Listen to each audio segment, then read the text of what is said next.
take a seat and fasten your seat belt, yeah? Safe belt, yeah, safety belt. Okay, so you are in a session on the Supraflex Cruz, and the general title is Improving Patient Outcome from Simple to Complex Patient. And my job is very simple. I just want to introduce the panel. That was my role. You have from far away to close Helge Olman, Joanna Wiekiskowska. We have our spokesman, anchorman, whatever it is, Faisal Sharif. Then you have Ignacio Amat Santos. And then we have Gianluca Campo. And then we have Ashok Seth, which is leading this meeting, and then Valérie, which is there. Okay, I think this it's a good audience. People are still coming in, and my role is already finished, so I will introduce the next, if we can open the next. So thank you everybody for being here. I'm Faisal Sharif, one of the cardiologists in Galway University Hospital. I have the pleasure of working with Professor Sarais and all a very talented team in Galway. I'm just waiting for my slides to open. I'm just going to talk very briefly about the objectives of this session. So really the objectives are here to understand safety and efficacy of Supra Flex stent in real-world clinical practice and randomized clinical trials. So we'll be hearing some very presentations on this subject. We will also like to demonstrate the safety and efficacy of Supra Flex in high-risk patients, in diabetic population, elderly population, in patients with acute coronary syndrome and high bleeding risk. We would like to see contemporary use of new technologies and best practice PCI in 2024 using Supraflex Cruz in 3-vessel coronary artery disease. So before I pass it on, I would like to just talk a little bit about the stent technology itself. Supraflex Cruz is a sirolimus eluting stent with a biodegradable polymer. It has ultra-thin thickness of 60 microns, regardless of the dimension of the stent. The unique characteristic is the connector between the two crowns, which is a Z-link connector, and allows it to have a very high pushability and flexibility, which is an important mix of the two features with any stent. The stent is an open cell design, and it comes in 3 different crown sizes. So you have 4, 6, or 8 crowns, depending on the diameter of the stent you're going to use. Charlie Gao et al. Did some bench testing and showed that it has the least amount of effort needed to push the stent, which is quite desirable, especially in using in populations which are now getting older, coming into the labs, and we need better deliverable stents. There is a comprehensive overexpansion possibilities for all diameters. So if you have any size you take, you have a reasonable amount of overexpansion across the range from 2.25 to 3.5 to 4.5. And you can see that it has very useful for bifurcation lesions because the perimeter is the largest among the available current drug-eluting stents. It allows you better access to the side branch and really important feature for bifurcation stenting. So I think this is just a few salient features of the ultra-thin Supraflex stents, and without any delay, I would like to ask the next speaker to come in, please. Okay, that's good. Thank you very much, Faisal, for this introduction to the point with the key features. And then we will have, I call upon the Asvar for the first talk. Okay, what I'm going to present to you is the data from the UK registry. These are my... So you've seen the details of the Supraflex Cruz stent, the Nevo.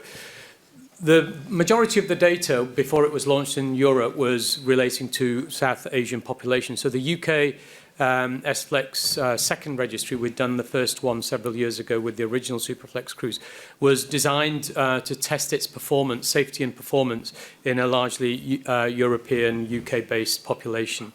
So this registry was designed to evaluate the clinical safety and performance in an all-comers population, so a real-world registry.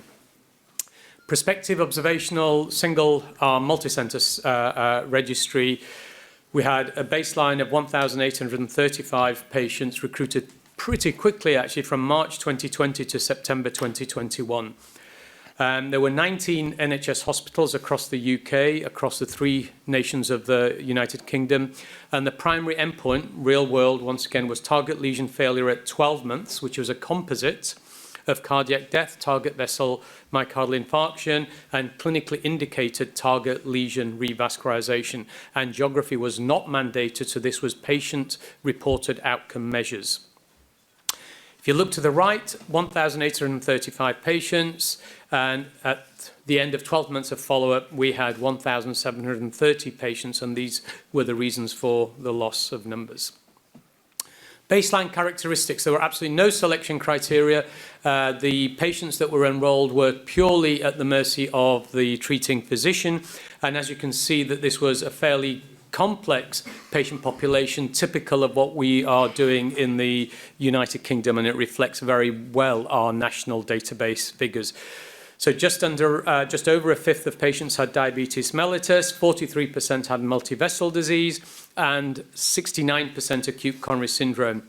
We had pre-specified subgroups given the numbers. Type A lesions were 2.2%, diabetes mellitus, I said 22%, 14.8% bifurcation, B2C lesions, and this is important, 84%. So this was not a simple lesion registry.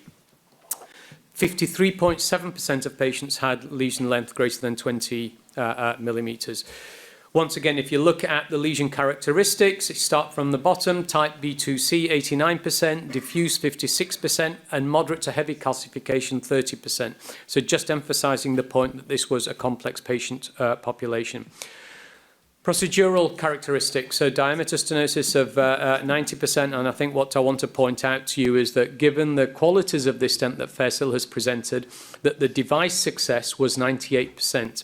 Procedural success was 98%, and this is worth emphasizing given the complexity of the patient population and the lesion selected. What about the clinical follow-up at 12 months? So at 12 months, the target lesion failure was 2.3%, and these are the divisions of the side effects. A cardiac death, 0.8%. Any stent thrombosis, 0.3%, definite, 0.3%, probable 0. So very reassuring figures at 1 year. If we subdivide these events into the pre-specified subgroups of outcomes at 12 months follow-up, you can look at the target lesion failure to your left, 6.2% in the diabetic subgroups, but ranging from 1.8 to 2.7 in the other subgroups. If you come across to the right, stent thrombosis, reassuringly very, very low. And the same applies to cardiac death, target vessel MI, and target lesion revascularization. So if we look at the type A lesions, we've seen the data for the complex lesions. There was a request to put in for type A lesions because we always seem to present only for complex lesions. How does this stent behave in simple type A lesions? So from the overall 1835 patients, the subgroup analysis was only 39. And once again, I think it's a reflection of what modern interventionists are doing, not just in the UK, but as I go around across the world. Type A lesions are few and far between. We're taking on more and more challenging cases. As you would expect, even in type A lesions, the target lesion failure stent thrombosis rate was 0. So in summary, Chairman, panel, and ladies and gentlemen, the SFlex UK2 registry provides an evidence of the clinical safety and performance of this new Supraflex Cruz sirolimus-eluting stent. Importantly, it was in an all-comers, unselected patient population presenting to UK centres. And it confirms the excellent overall safety and performance of Supraflex Cruz with low rates of target lesion failure and stent thrombosis at 12 months in both complex and simple lesions. So in summary, a real-world registry with real-world patients and real-world outcomes. Thank you for your attention. So excellent, very encouraging result. I think I would like to take advantage of our discussion and speakers. So first, maybe a question of Helge for you. Short question, short answer, because we are on a tight schedule, and then Professor Pendra Cole as a speaker can also have a question, and we'll have to move to one of the microphones later on. But first, Helge. Yeah, actually, I would like to ask about calcified lesions.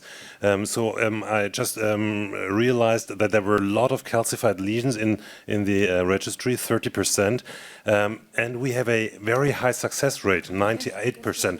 So this is somehow astonishing. How does it fit together?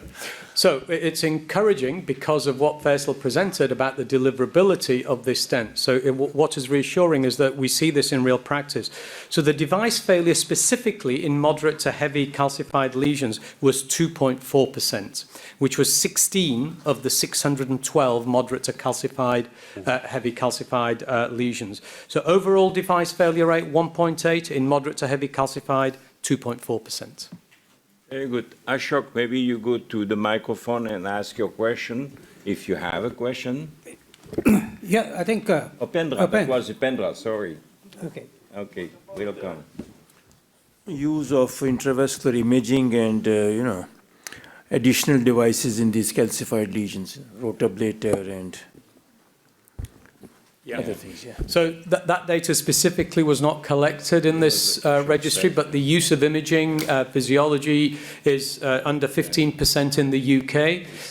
So these were angiographically divided calcified lesions. I don't have the data for rotablation, but once again, what it tells us is that in this real-world registry, even with moderately heavily calcified lesions, with limited use of imaging, that this stent performs well. Very good. Ashok will have the possibility to ask questions maybe later on or now. You want to do now? Okay. I would, because I'm intrigued. I think these are very impressive results, given the fact that 70% for these were ACS patients, type B to C, 2.3% TLF. Yes. Low MI rates. Yes. What was the definition of MI? What periprocedural MI taken into account? There were no blood tests. I said it's a real-world registry, real-world patients. These were patient-related outcomes. So if there was MI and the patients were admitted to hospital, that's how it was noted. Okay, thanks. Very good. Very good. Thank you again. Yeah. Now I will call upon Arpad Lux from the Netherlands. He will present the Dutch registry of the Netherlands registry, whatever the name is. Yeah? Yeah. Good afternoon. I'm pleased to share with you the interim results of our Dutch Supra Flex registry. As you see, I'm giving this talk on behalf of Dr. IJsselmeiden, the PI of this study. So you all know new generation drug-eluting stents are performing better than the first generation of the DES with lower complications and lower risk of complications. It is also known that the Supra Flex family has favorable clinical outcomes in an Indian population, but at this moment it's less known how it performs in the other parts of the world. So we set up prospective registry with the primary objective to evaluate the safety and the efficacy of this stent platform. The study design is a straightforward one. It's a national, prospective, observational and multi-center study at 10 sites across the Netherlands. We are collecting data in the end from 7,000 patients, quite a lot in my opinion. And at this moment, we have data on more than 4,000 of these patients available. Follow-up is at 1 year clinically, and the primary endpoint is target lesion failure, defined as a composite endpoint of cardiac death, target vessel myocardial infarction, or clinically driven target lesion revascularization.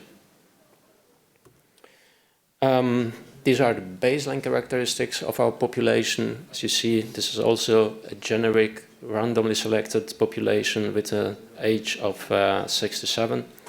Predominantly men.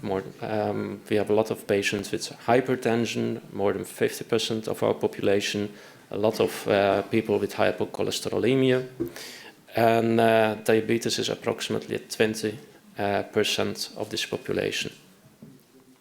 we take a look at the indication for the procedures, we see that acute coronary syndrome is predominant, mostly non-ST, non-ST segment elevation myocardial infarction and ST segment elevation myocardial infarction. The rest is stable angina or silent ischemia. If we take a look at the procedural characteristics, we see that we have a very high device success rate, more than 99%. That combined with a high procedural success rate, also around the 99%. Our colleagues had to perform, in most of the cases, a pre-dilatation. There were a lot of stents implanted, and that in complex lesions in this population, this cohort, approximately 60% were type B C lesions, 4% chronic total occlusions, and 12% bifurcation lesions. At discharge, most of the patients had dual antiplatelet therapy, aspirin in combination with ticagrelor, 50% as expected, based on the amount of ACS patients, and the rest predominantly clopidogrel. When we compare the medication at discharge with the medication at 1 year follow-up, we see that at 1 year only 40% of our patients had dual antiplatelet therapy. That has to do something, in my opinion, with the planned interventions where we have a tendency to give shorter DAPT treatment, and the rest is the acute coronary syndromes, and it's reflected by the representation of the ticagrelor. Of course, treatment of coronary artery disease is not only treatment of the stenosis, but treatment of the disease itself. Surprisingly, we see that the beta blockers and the percentage of ACE inhibitors is decreasing during the year. Fortunately, statins stay at 80% with an increase in the percentage of other lipid-lowering drugs. The clinical outcomes, we have target vessel cardiac death at 1.5%, with target vessel myocardial infarction around 1.7%. We see reassuringly low rate of stent thrombosis, under the 1%, with a definite stent thrombosis of 0.7%. If we take a look at the Kaplan-Meier curves, we see that the combined outcomes, primary outcome at 1 year is at 5.3% for the target lesion failure. And if we take a look at not only the target lesion, but the target vessel, as well, we see that it sits at 6%. In conclusion, I think it's safe to say that our registry also shows a favorable clinical outcome for the stent platform in the population and in the real-world population, and that these results are competitive across safety and efficacy with other registries and other data. Thank you for your attention.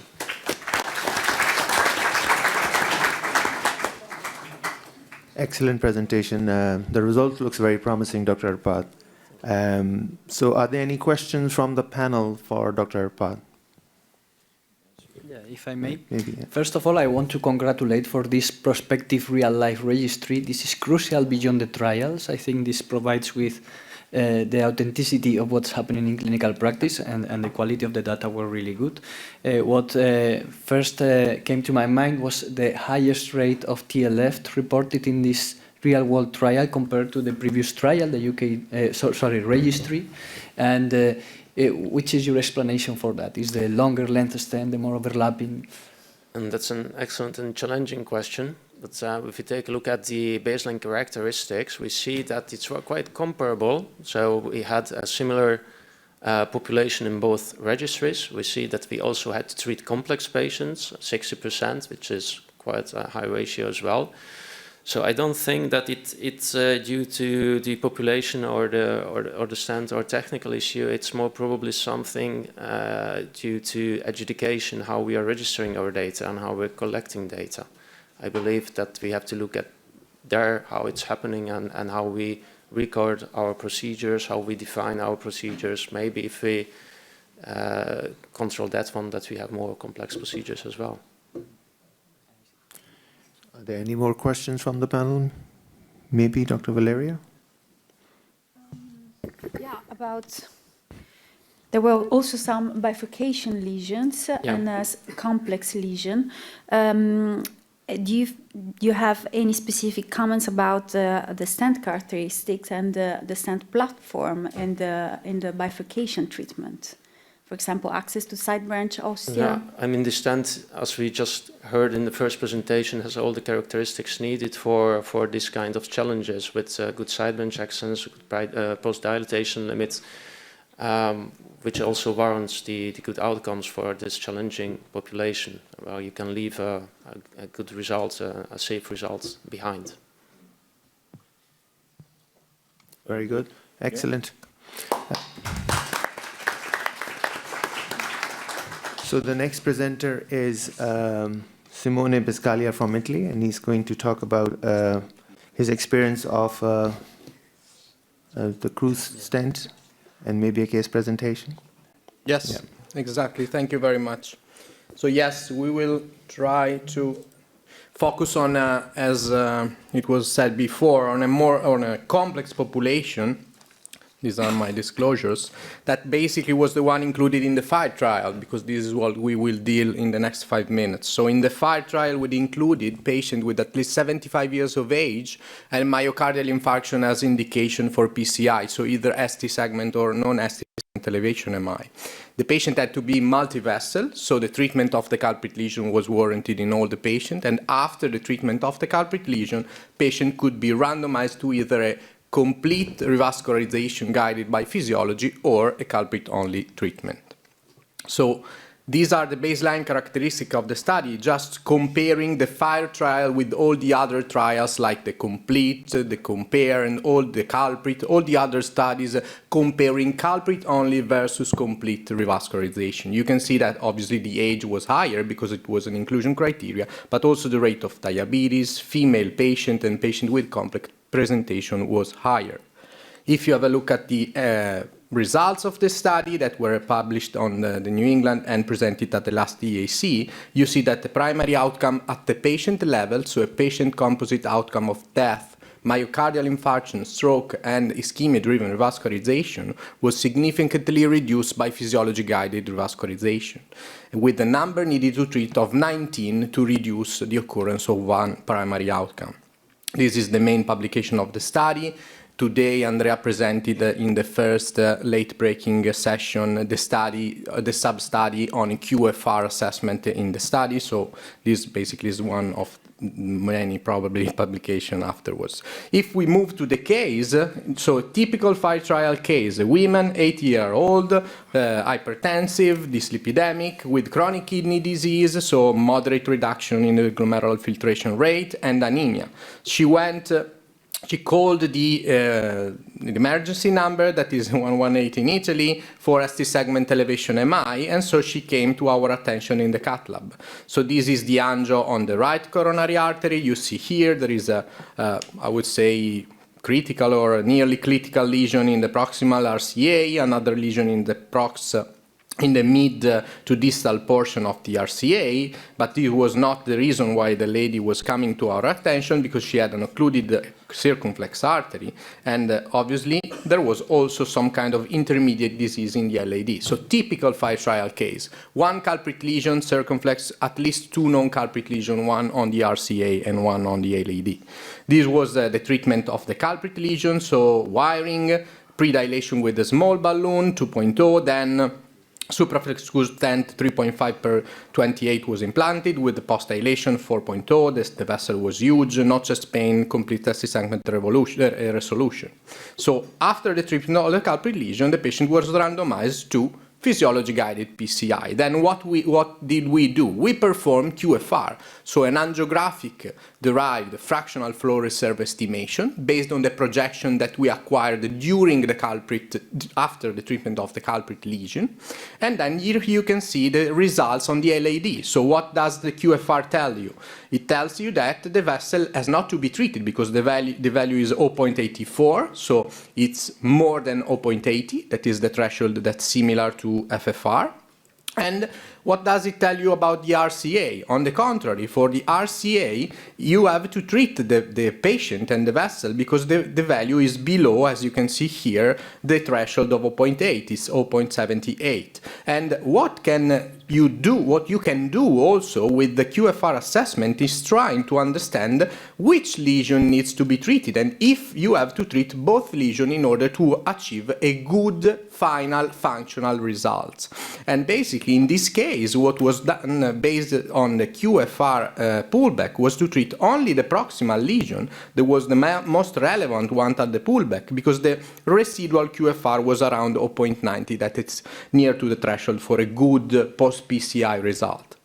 So what we did was to follow the plan. We pre-dilate the lesion, implanted one single Supraflex, post-dilated with non-compliant balloon 3.5, and you can see that the post-PCI QFR was actually very similar to the one that was predicted with a value of 0.93. You obviously had some kind of disease in the lesion you left behind, but it was not much, and we were happy about the result we got. So moving from the procedural management to the clinical one. What to do with this patient in terms of the APT? Because this patient is for sure a patient at high risk of ischemic events.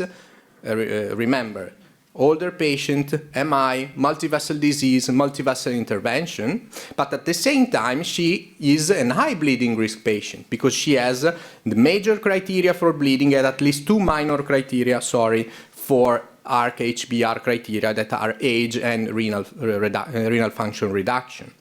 So what we did within the FIRE trial was to try to understand first whether the management of those patients in terms of complete revascularization was equally effective in patients at high bleeding risk, and the answer is yes, it's equally effective because we saw that in high bleeding risk patient, that is 71% of our patient population, the complete revascularization strategy was superior to the culprit only one. And the second point I would like to make is that as per protocol, we suggested to treat those patients at high bleeding risk and high ischemic risk with short EAPT. So at most 1 month of the APT, even if they were MI patients. The investigators somehow followed us in 60% of the cases. So 60% of HBR patients received 1 month DAPT. In 40% of the cases, they were not so sure to follow our suggestions, so they decided to go with a longer DAPT regimen.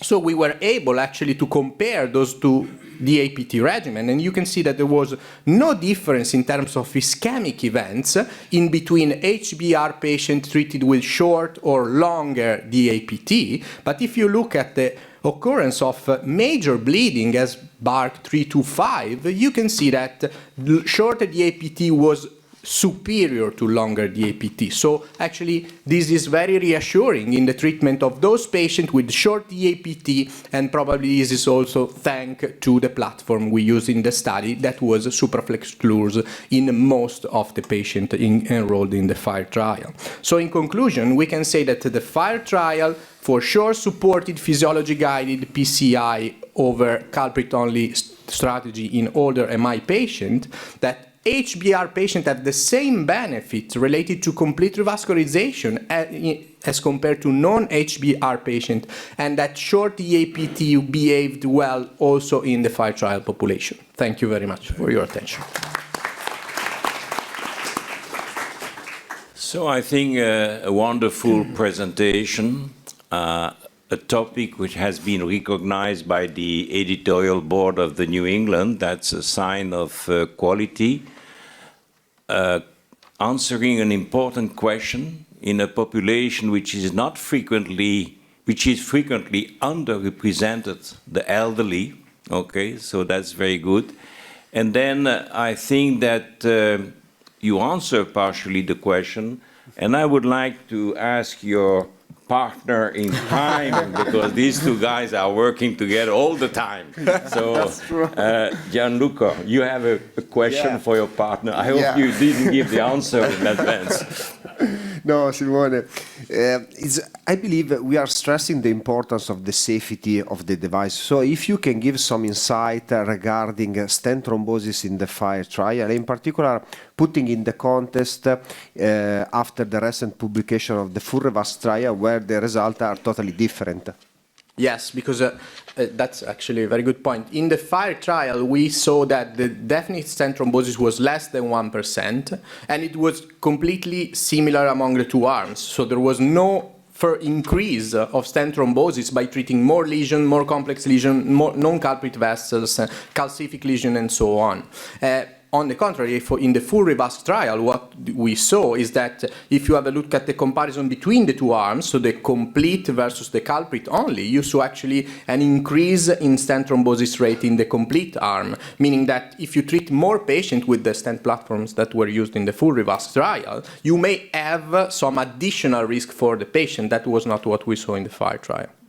Very good. I'm sure that Joanna has a question for you, because...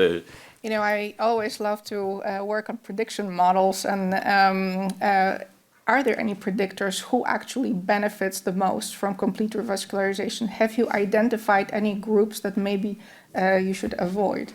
Yes, another very well taken point. Yeah, we performed a subgroup analysis for the main paper, and the groups that we analyzed were not different in terms of response to the treatment. So the short answer is no. What we started to see, and we're focusing on it, is that the most complex was the patient, the greatest was the benefit related to the treatment. So for example, chronic kidney disease, in patients with chronic kidney disease, we saw that, but obviously it's my sensation, it's not something that I can tell you with p-values, but that the benefit tended to be higher.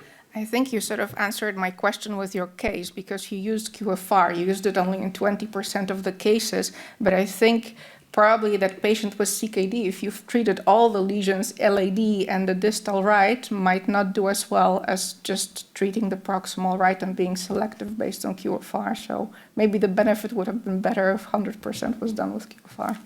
It's Thanks. more common than a question. Yeah? Yeah. Okay, thank you very much, Simone. So it's a pleasure to introduce Peter Smith for the Compare 6080. Thank you, Patrick. It's also a pleasure to be here and to present to you the Supra Cruz use in patients with high bleeding risk, the results from the Compare 6080 HBR trial. This is my conflict of interest slide.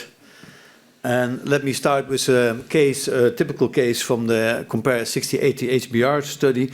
It's a male patient, 76-year-old, known with proximal atrial fibrillation and also known with the cabbage, and also known with chronic lymphatic leukemia and aortic stenosis with hydronephrosis and renal dysfunction. Also known with stable angina for a long time and a positive exercise test that gradually progressed. And he had underwent coronary angiography, in which the lima was not placed on the LAD, but it was placed on the intermediate branch. And there was a FREMA graft, Y graft, to the anterolateral and amargobtusal branch that was dysfunctional. And he was already known with the severe left main stenosis. Based on his comorbidities, the heart team decided to go for PCI of the left main. So this patient had, according to the ARCH ABI criteria, two major criteria. You can see he was on OAC and he had an active cancer. And he had also two minor criteria. His age was 76 and he had a GFR of 45, so moderate kidney disease. So according to the HBR criteria of ARC, you have to have at least one major or two minor. And in this case, we had two major and two minor. So this was truly a severe high bleeding risk patient. And if you also look at the precise depth score, it was 28, it's above 25. It's also indicating a high bleeding risk patient, though the high precise depth score was not developed for patients on OAC. So this is the diagnostic angios. You can see the lima on the intermediate branch, and you can also see the string sign of the Y graft, which is dysfunctional. This is the distal left main stenosis. Difficult to see if the stenosis progresses into the left in the LAD of the circumflex. In the spider view, you can also not really could appreciate it. You can still see the intermediate branch where the lima is placed with the kickaboo sign. And only in the spider projection you can think that there can be some proximal circumflex disease. We did, of course, IFIS as a start to investigate the bifurcation, and you can see that when we draw back from the LAD into the left main, you have first the intermediate branch that's coming off, and then you have here the circumflex, where you also have the stenosis. Here, the ostium of the circumflex does not seem that bad. The proximal of the shaft of the left main is quite well, and you can see the dimension of the left main, 3.7, 4, and 4.5, and on proximal LAD 3.2 and 4.1. We progress after predilatation of the left main LAD, putting in the Supraflex 4.020, and then we did this control angio, and then you can see that there was still some plaque shift towards this ostium of the circumflex, and I decided to treat the circumflex at that moment as well. After predilatation, we implanted a Supraflex 3.016, and it was a kind of a T stenting, and after kissing balloon and a pot of 4.5, 12 non-compliant balloon in the left main, we finished the case. And this is the end result of this bifurcation left main. And as you can already discuss, it was already presented that this proximal, that is 4.0 stent, Supraflex Cruz stent can be extended up to 4.5 millimeter, and that for bifurcations you have a largest cell area with the Supraflex stent, so that is really convenient to perform those bifurcation treatments. I forgot to mention that the patient was discharged with a lower dose dabigatran because he had renal dysfunction. We gave at that moment 1 month aspirin and 6 months clopidogrel. So let me continue with the results from the Compare 6080 HBR trial. It's a randomized controlled multi-center trial comparing the ultra-thin strut Supraflex stent with the thin strut Ultimaster stent in the high bleeding risk patients with abbreviated DPT. Our objectives was the following: to show non-inferiority between the ultra-thin strut Supraflex Cruz stent and the thin strut Ultimaster Tansai stent in the population at high risk of bleeding. And our hypothesis was that in the PCI population with short DPT, the benefits of using an ultra-thin strut DES might be enhanced compared to a thicker strut new generation DES. This was a multi-center randomized study performed in the Netherlands. 11 Dutch sites participated in this trial, and we enrolled in total 736 patients, 371 in the Supraflex and 370 in the Ultimaster arm. We did the intention to treat or the full analysis as a primary endpoint. We also did a per protocol analysis, where we excluded a few patients with some major protocol deviations. The baseline characteristics, you can see here, the average age is around 75 years old, 10 years older than the average PCI population, really reflecting a high bleeding risk patient population. Diabetic, almost 30%. Truly high bleeding risk, you can see HBR, ARC HBR criteria, more than one major, more than 70%, and more than two minor, more than 50%. The majority of the patients were treated for chronic coronary syndrome. This is the antiplatelet regimen in our trial. As you can see, that it was similar for both arms. Interesting to see is that at discharge already 1/3 of the 30% of the patients had only single antiplatelet therapy. That increased up to 1 month to more than 60%, and at 6 months, 1/4 of the patients had no antiplatelet therapy, and that increased up to 40% at 12 months follow-up. The median depth was 30 days, and it was similar for both arms. So this is the primary endpoint, NACE, the composite of cardiovascular death, MI, target fascial visualization, and stroke, and bleeding BARC 3 or 5.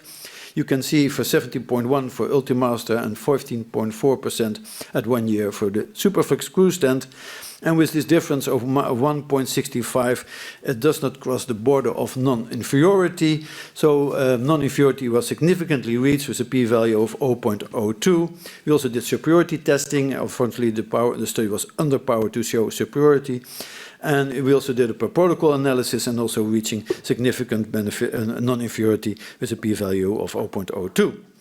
We also looked at, of course, the individual components of the composite endpoint: cardiovascular death, myocardial infarction, target vessel revascularization, and stroke. Cardiovascular death, no difference. On myocardial infarction, a numerical benefit of the Supraflex Cruz stent compared to the Ultimaster stent, as well for target vessel revascularization, a numerically benefit only, and for stroke, we see a little bit on the opposite direction. So in conclusion, ladies and gentlemen, in this high bleeding with PCI population with short, median 30 days, depth treatment, the Supraflex Cruz stent was non-inferior compared to the Ultimaster Tansei stent, and outcomes on target lesion revascularization and myocardial infarction were numerically lower for Supraflex Cruz, however, not reaching statistical significance, including superior testing on NACE. Thank you for your attention.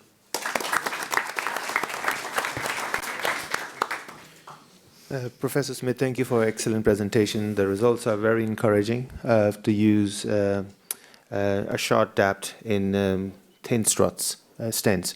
Maybe I will just open the floor to panel for any question. Maybe you have a question here? Sure. So in your own practice, clinically, do you ever reach for a thicker strutted stent for any particular lesion characteristics? Or do you say, well, we should all use only 60 micron stents? Depends on what you define as a thicker strut, but let's say the 80 microns or more is a thicker strut stent. In my practice, I don't see any difference anymore between the thin strut and the ultra thin strut stents. And we also did this, but I did not show, but we also did a QCA core lab analysis of the first 200 patients, and the acute gain, if you look at the radial strengths, was absolutely similar between both stents. Perfect, thanks. So I think we have another question there from Valeria. Yes.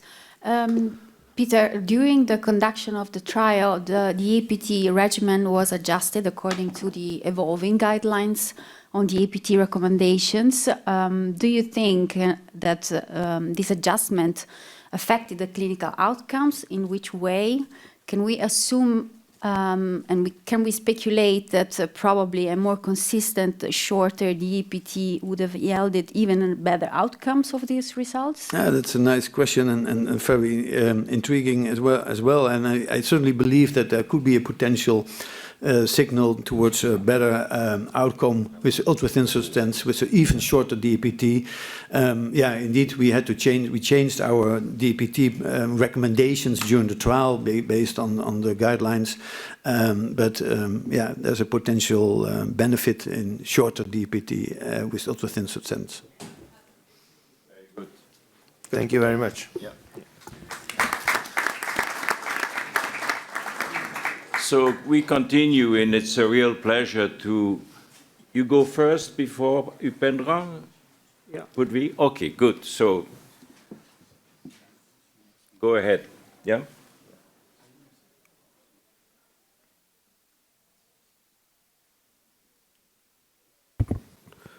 Good afternoon, everyone. I will be presenting a topic called Contemporary Best Practice with Supraflex Cruz in patients with 3-vessel coronary artery disease in the ongoing Multivessel Talent trial. I come from Corib Research Center for Advanced Imaging from Galway, and I work with Professor Sayers and Professor Onuma. I don't have any conflicts of interest. So the Multivessel Talent study is a prospective, open-label, multi-center, randomized control trial comparing clinical outcomes between Supraflex Cruz and synergy drug-eluting stent. Patients with de novo 3-vessel disease without left main disease are treated according to the state-of-the-art PCI after selection based on syntax score 2 treatment and heart team discussion. Functional evaluation for stenotic lesion by quantitative flow ratio, intravascular ultrasound or OCT guided PCI to optimize PCI outcomes, and if there is any CTOs, contemporary CTO techniques will be employed, and optimal medical therapy, which involves 1 month of DAPT involving aspirin and prasugrel, followed by monotherapy with aspirin for 12 months. So the primary endpoint is non-inferiority for POCHE at 1 year, and powered secondary endpoint is superiority for POCHE at 2 years. So these are the baseline characteristics of the population. The mean age is around 68 years, mean LVF is 55%, prevalence of diabetes is 30%, and prevalence of ACS is 31%, and prevalence of dyslipidemia is 73%, and hypertension is around 75%. These are the lesion and procedural characteristics. The prevalence of CTO is 9%, bifurcation lesions is 18%, anatomical syntax score is 22, syntax score per lesion is 5.7, number of anatomical lesions per patient is 4, number of physiologically significant lesions per patient is 2.2, number of lesions treated per patient till now is 3, number of stents per lesion is 1.4, stent length per patient is 88, and number of stents per patient is 3.6. And MSA by IVUS, which was employed in 67%, was 6.2, and MSA by OCT is 6.1. So this is the anatomical syntax score of the population. 62% of the population have an anatomical syntax score less than 23. 28% have intermediate, that is between 23 and 33, and 10% have anatomical syntax score more than 33. I would like to show a case employing state-of-the-art PCI practice. So a 73-year-old male with dyslipidemia and hypertension and family history of CAD presented with class 3 stable angina. He was on antihypertensives and statin ezetimibe combination for lipid lowering. Cardiac troponin was not elevated. LVEF was 69%. So this patient had a tubular lesion in segment 1, moderately calcified lesion in segment 6 and 7, an intermediate lesion in segment 11. The diameter stenosis by QCA and L6 was 46%. QFR was positive for ischemia in RCA and LAD while negative in LCX, so decision was made to treat RCA and LAD. Syntax score 2 was calculated, which showed lower absolute mortality risk with PCI, so the heart team decided to treat the patient with PCI. So, considering the calcified lesion in segment 6 and 7, patient underwent rota ablation and IVL to modify plaque, followed by implantation of 2 overlapping drug-eluting stents in LAD. And segment 1 was pre-dilated with a semi-compliant balloon, followed by implantation of 2 overlapping drug-eluting stents with good angiographic result. Post-PCI QFR was more than 0.90 in both vessels. So intravascular imaging was done after the PCI, which showed a minimum stent area of 5.1 millimeter square in LAD and 8.2 millimeter square in RCA. So ultrasonic flow ratio post-PCI was more than 0.90 in both vessels. So we used a logistic regression model developed based on the results of Syntax 2 study, which employed similar design to Multivessel Talent to predict OCHE. The Syntax 2 also employed state-of-the-art PCI practice. Using the first half of the study population, that is first 775 patients in the trial, the predicted vessel-oriented composite endpoints is 6.1% at 2 years with a prediction interval of 4.8 to 7.4%. So far we have enrolled 90% of the patient population and the trial will finish soon. This is one more case we did in EuroPCR 2024, which used state-of-the-art PCI practice guided by CCTA. The case was an 81-year-old male presenting with class 3 angina with no previous history. LVEF was 69%. So this is a CCTA which shows calcified nodules in the RCA with mild stenosis. The end of the left main stem was heavily calcified with involvement of the bifurcation with LAD and LCX. Circular calcium also involved the bifurcation of LAD with the diagonal. The anatomic syntax score was 24 point. The syntax score 2020, which predicts MACE at 5 years and all-cause mortality at 10 years after either PCI or CABG, showed that all-cause mortality at 10 years was similar between PCI and CABG, and 5-year MACE was similar between PCI and CABG. So the heart team decided the patient would be treated with PCI. So using CCTA, we did an analysis to guide PCI. So the ostium of the left main was large with a MLA of 16.9 millimeter squares and a diameter of 4.3 mm. The distal part of the left main had a MLA of 3.24 and MLD of 1.2 with a 70% diameter stenosis and was heavily calcified in a concentric fashion. The origin of LAD had a respectable MLA of 6.7 but was calcified in 2 quadrants. The ostium of circumflex had an eccentric calcium.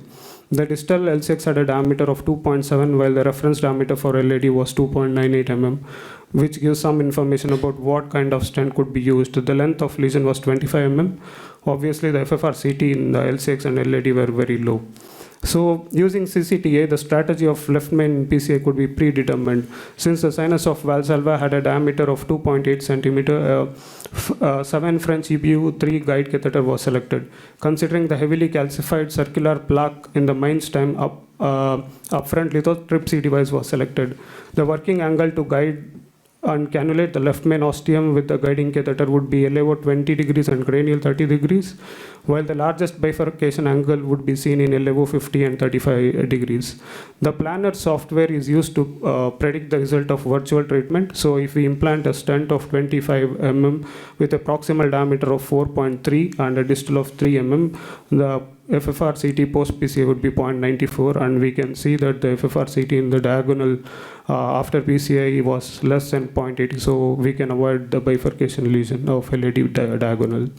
So this OCT analysis was performed by Professor Yoshi, who is doing a case in Massey now.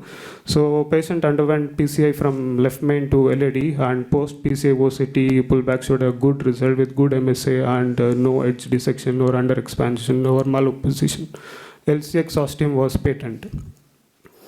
So what next? So the Syntax 4 trial will be randomizing 2,500 patients with 3-vessel disease or left main disease to conventional angiography guidance or CCTA guidance for PCA or CABG. The trial will test non-inferiority for POCH at 1 year. The PCA arm will be using Supraflex Cruz in patients with 3-vessel disease and left main disease. So far, 300 sites have been approached in European Union. Thank you.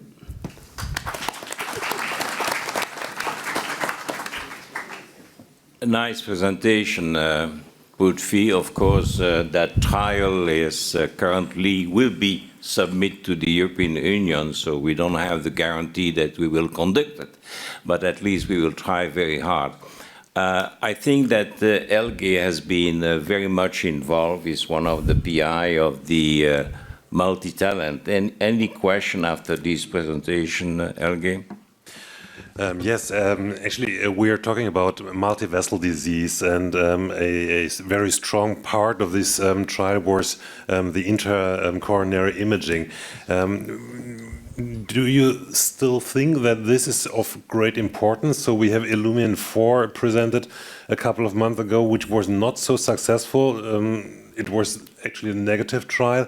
Nonetheless, do you still think that the decision to use imaging was the right decision? Thanks for a very important question. I think if we keep Illumin 4 apart, we have evidence from network meta-analysis involving 32 randomized controlled trials which compared PCA guided by angiography versus imaging versus physiology, and intravascular imaging guided PCA ranked the best for reducing MACE at 2 years. Also, there is a trial called Renovate Complex PCI, which was a trial in complex CAD patients, which showed that intravascular imaging guided by OCT or IVUS reduced outcomes. One more trial is complex CAD with bifurcation is October, where OCT guided PCA showed reduced outcomes. So I think intravascular imaging will soon make the guidelines. Okay, let me booby trap you. Yeah. Okay. I saw a juicy circumflex, a big one, with a 46% diameter stenosis, and the physiology tell you don't touch that. Make me nervous. Make me nervous. So you have the IVUS on the table because you have look after. Why not to look at these 46%? Imagine that you find a vulnerable plaque of whatever. Yeah, that's what would you do? It's a very important question because most of the cardiac deaths, like sudden cardiac death, is because of vulnerable plaque. So I would put a catheter in LCX and see the features for vulnerable plaque. Like there was a trial published in Lancet recently called PREVENT, where they defined vulnerable plaque based on like MLA less than 4, plaque burden more than 70, and features of TCFR necrotic core. And they found that if FFR is more than 0.80, but they met the criteria of MLA less than 4 and plaque burden more than 70, at 2 years follow-up there was reduction in clinical events. So certainly I would stent if there is a like MLA less than 4 and plaque burden more than 70 with a TCFA or a necrotic core. Okay, so it goes in the direction we should touch the vulnerable plaque. I made a comment for the Lancet. I will see what their response, yeah? What will be their response. That was very good. Thank you very much, Prithvi. Thank you very much. Now it's a real pleasure to introduce Professor Upendra Kaul. You will remember that a few years ago he published in the New England TUDEXO I, okay? And he's a recidivist, so he has now a TUDEXO II, and it's an old friend, and it's a pleasure to have somebody from India exposing the technology of the country. Thank you, Patrick and friends. Well, this trial was conceived of by me and one of my friends in New York, because we thought India is the capital of diabetes and we are going on this TUDEXO platform. So we thought, how about comparing the ultrathin strut Supraflex Cruz with Xience? In multivessel disease, 100% patients with diabetes, 85% patients with triple vessel disease, and 15% patients with double vessel disease, as was happened in Freedom study. We have received academic grant from SMT for this. Basically, it's a prospective, open-label, multicentric 2x2 factorial design randomized study comparing these two stents in a complex patient population with established diabetes, and also comparing two antiplatelet regimes, prasugrel and ticagrelor, for composite of ischemic and bleeding events.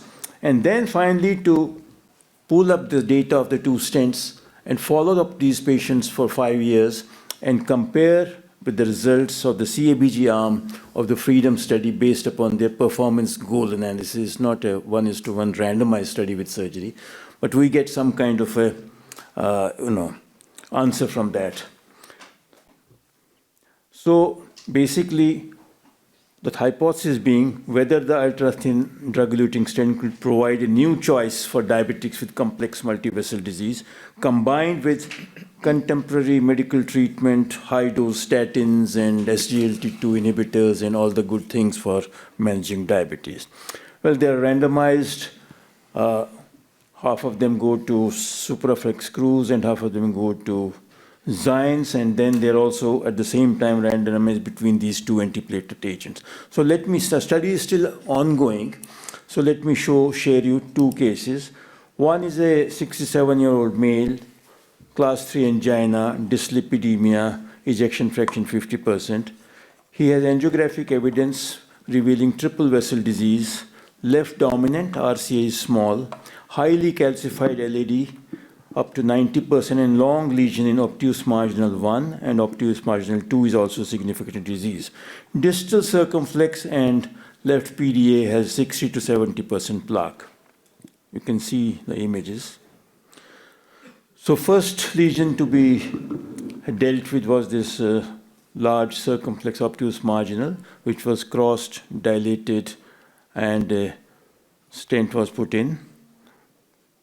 And as you can see, is post-dilated, and the result is good. Now we go to the OM1 using a plain balloon followed by a drug-eluting balloon at 14 atmospheres. We thought the vessel is too small and close to the ostium, so did not go with a stent in this. Then coming to the calcified LAD lesion, and there was this dog boning effect of the balloon because the calcification is severe, both in the proximal and mid-LAD. So finally, we give IVL pulses given to LAD using 3.5 into 12 millimeter balloon, IVL balloon, and then also about 10 pulses each to each side 3 to 4 times. You can see the sync vision of Phillips showing the waste not disappearing before the IVL therapy, and finally, after the IVL therapy, you can see the expanded balloon. The stent, using the randomized stent as per the protocol, we put in a long 38 millimeter stent in the LAD, and the result was good. Coming to the circumflex, distal circumflex lesion, what was done was a QFR, and it showed that the QFR was 0.90, so this was left. Otherwise, this would also have been handled. So this is the final result. Case number 2 is an 80-year-old gentleman who had a history of acute kidney injury, ejection fraction 35%. And these are the lesions: triple vessel disease, a long segment region of LAD, circumflex obtuse marginal, almost totally occluded obtuse marginal, and the right showing a long diffuse disease. So the LAD lesion being handled, pre-dilatation, putting in a long stent and getting a good result, followed by the OM1, getting a good result, putting in a long stent there, and then post-dilatation, finally coming to the distal circumflex lesion, dilating it, and then you can see the stent being deployed in the distal circumflex OM2 lesion and getting a good result. And this is the final result. You can see LAD, obtuse marginal, and the distal circumflex all being revascularized. Coming to the right lesion, it is again a long lesion, as you could see, dilated and putting in a long stent, post-dilated, and finally you can see the right coronary artery also gets very nicely revascularized. So triple vessel complex disease showing that complete revascularization of all the vessels.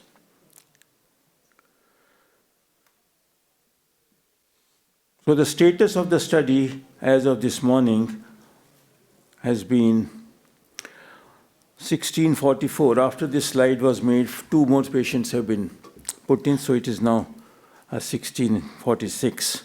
The baseline data, the age is almost the same, around 60 years in both the groups.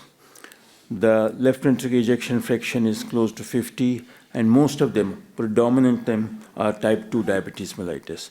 And as you can see, a large number of them have acute coronary syndrome, ST elevation MI, non-ST elevation MI, unstable angina. Stable angina only in 12% of patients, and asymptomatic hardly, just 2 patients in each series. The number of stents implanted per patient so far is 2.68 plus minus 1.04. The stent length has been 30 millimeters in stent group A and 24 millimeters in group B. The current status of the study is that we have recruited about more than 90% of the patients, and we are serially following them up to 12 months, 24 months, because the study started in late 2020. We also have follow-up of 200 patients with 36 months. So hopefully this study should finish by the recruitment should finish within 2 months, and hopefully 1-year result should be available by next year, July, and maybe we go to TCT with a late-breaking trial. Thank you very much.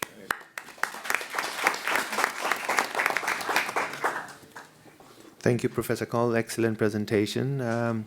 I think this is a very interesting trial to wait for, because I suppose this is the first time an ultra-thin strut has been used in diabetic population with multivessel disease. So really we're looking forward to the results next year.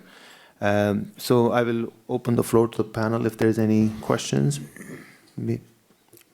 Valeria, maybe you have a question? Or Professor? I did have a question, and again, it relates to diabetics, because Professor Zaman in his registry demonstrated that diabetics were perhaps the biggest group who had the most complications, be it target vessel failure, target lesion revascularization, MI stent thrombosis. Which brings me to the 2 randomized trials, especially Simone, yourself, and Peter, yourself, at 60-80. Did you notice any difference in diabetics versus non-diabetics with a thin strut device as a precursor to, just a hypothesis around the trial Dr. Kaul has embarked on? If I may start, yeah, we did a subgroup analysis, of course, in our study, but we did the results were very consistent. So no differences between diabetics and non-diabetics. But the subgroups were small. We only had 730 patients in our trial. Right. Yeah, the same for the FI trial. We had 32% of patients who were diabetics. Yeah. So if you compare diabetics patient with non-diabetic patient, they had the same benefit of physiology-guided complete vascularization, but with a higher mean number of events compared to the non-diabetic patients. And the male to female, because, again, this was a 30% female Yes, population or 36. 35%. Yes. Are the females the same as males? It's Yeah, an they had area this- of huge interest. Exactly. They had the same benefit of male patients. Yeah, the MACE in this group of patient population is definitely high, much higher than, you get in non-diabetics because of the complexity of the lesions in triple vessel disease. There are, CTOs and bifurcations and left mains. Can I ask you, are you using imaging for this trial as compulsory, or is it just Imaging ad hoc? is desirable, but that's what we have 70 centers doing the study, and not all have facilities for imaging. About 25% of patients are having FFR and about 10 to 15% imaging. I saw you also using QFR pre-procedure. Yes. Do you also check post, and then do you make a decision, for instance, if to use IVUS after, depending on what your post-PCI QFR shows?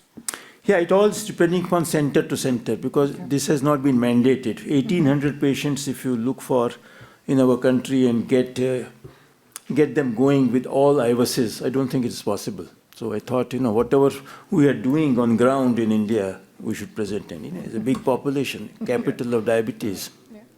I think 2 years ago we published in the European Heart Journal the 10 years follow-up of the syntax study.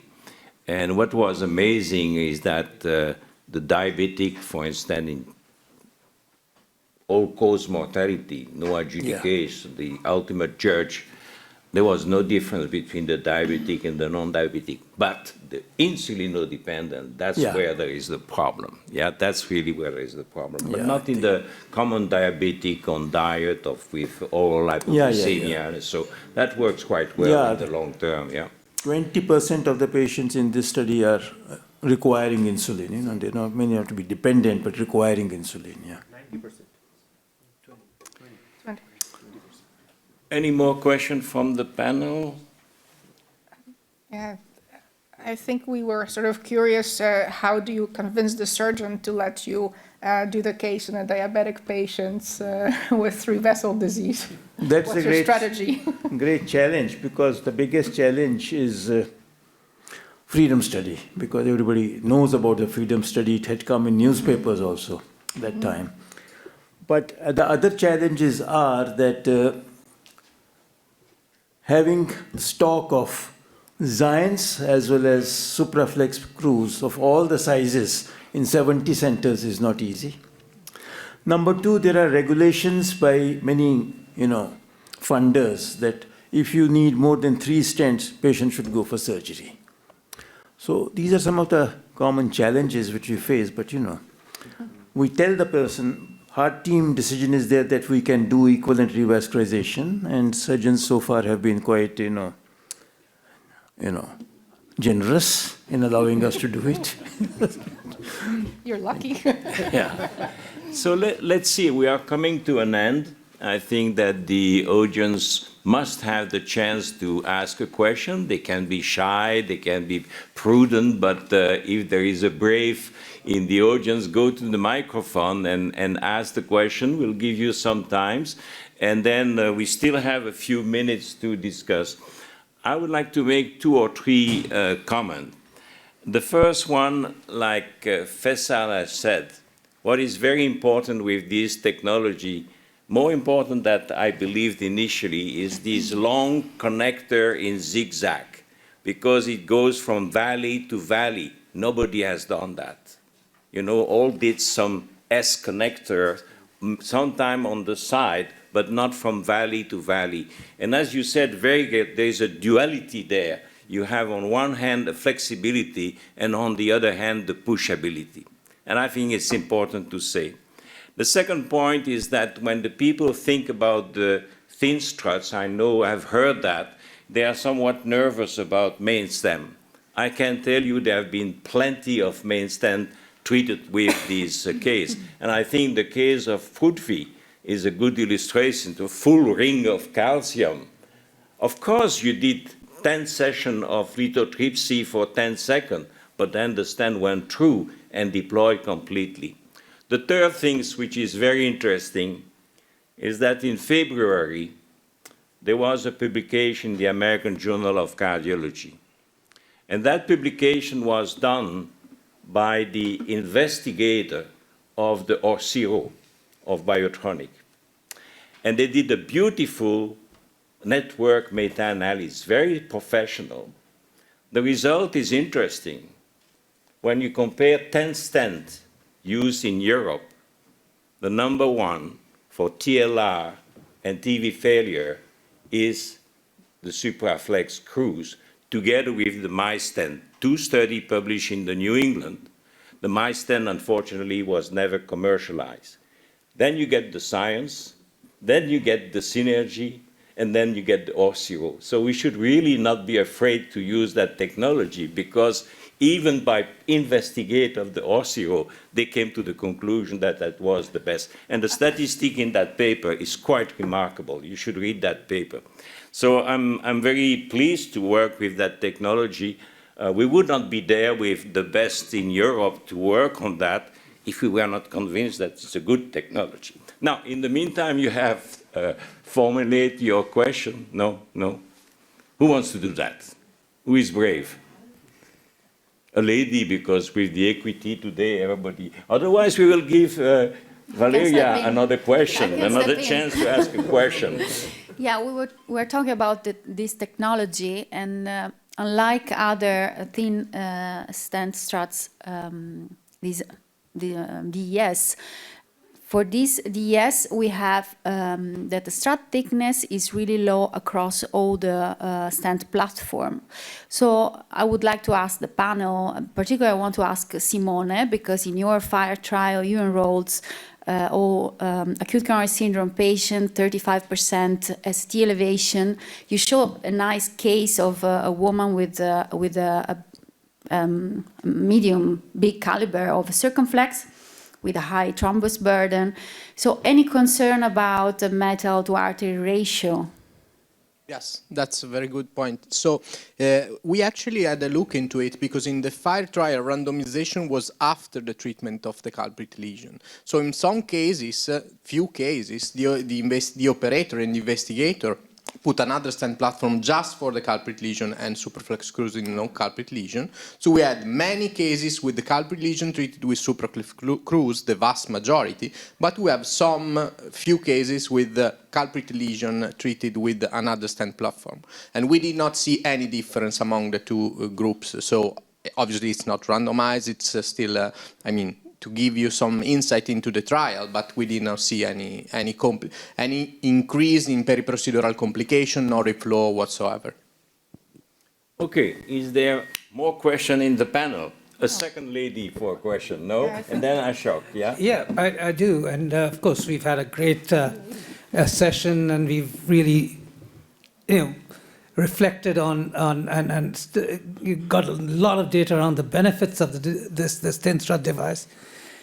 Obviously, the question comes, there are a lot of experienced operators around here. So are there any lesions, any vessels, any group where you think that this stent perhaps is not your stent of choice? Well, I think it's about preparing.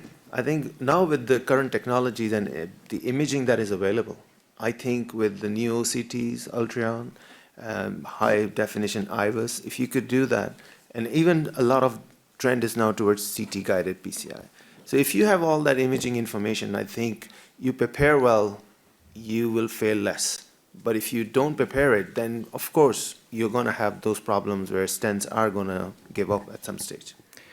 I think that Simone and other people, and I'm convinced that when you have diffuse coronary disease, when the PPG I index is going down all the way, and you don't know basically where you put your stent because there is not a sharp decrease in the QFR, then we are basically in trouble. And it's still unclear if the DCB could make an intermediate step to recuperate this diffuse disease create some remodeling, because it is create remodeling. The DCB paclitaxel clearly achieve 50–60% of remodeling, and then eventually, if it's not good enough in terms of QFR, improve by a stent. That's the question. It's clear that in another session we are going to present in the conclusion what is the future of drug-eluting stent and DCB. It's very difficult to get an answer to that. We have consulted people from the university, we have consulted the industry. It's a big challenge to see at what stage the DCB will really be there for maybe 40%, 50%. And it's clear that the interventional cardiology is going to what, I don't like the word hybrid therapy, because the hybrid always die. They don't get reproduced. But I like the blended, a blended whiskey or a blended wine. That's the best one. And I think that you see now more and more stent, DCB, cutting balloon, scouting balloon, lithotripsy, and so we have a wonderful arsenal of armamentarium of device, but we should not forget the pharma, because the pharma is there, very, very powerful. All these expensive silencing microRNA, which eliminate your PCSK9, your LPA, and so it will come. And we don't want to see the interventional cardiology be bypassed by a second, a third courage of ischemia, of orbita, or whatever you imagine. So we have really to take care of the secondary prevention of our patient to avoid that phenomenon. That's a little bit my message for today. Still, no question from the auditorium. Anybody in the panel who want to make an important statement? Joanna back. Well, let me just finish by saying that indeed an excellent stent platform. So last question to Peter. With this stent and with TICA monotherapy, will we have to calculate HBR score for the patients, or can we just give everybody the SMT stent and ticagrelor monotherapy from almost day one? Yeah, let's do that. Glimpse to the future then. Okay, I think we are going to stop this meeting. There is classically for PCR the message, if you could push the button, maybe there is a slide there, not very original, but we have to follow the advice of the PCR, which are very important. They try to be very educational, and that's a great benefit of this meeting versus other meeting in interventional cardiology. So, is that fair enough that Supraflex Cruz shows very low event rates in ongoing registry reflecting real-world clinical practice? You have seen the difference between the 2-point-something% and the 5-point-something%. Supraflex Cruz is safe and efficacious in high-risk patients encompassing elderly and high bleeding risk, and that's very, very important. Safety first. And then I think that from the ongoing Multivessel Talent trial and the TUDEXO II trial, employing the best PCI practice will provide some evidence and prove the efficacy of using ultrathin struts, Supraflex Cruz, in patients with diabetes and complex CAD. We are in a difficult world, but I think that's a very good instrument. I'm not afraid to that. I have no conflict of interest, but when I see these networks, meta-analysis made by somebody else telling us that we have selected the good stent, that's important.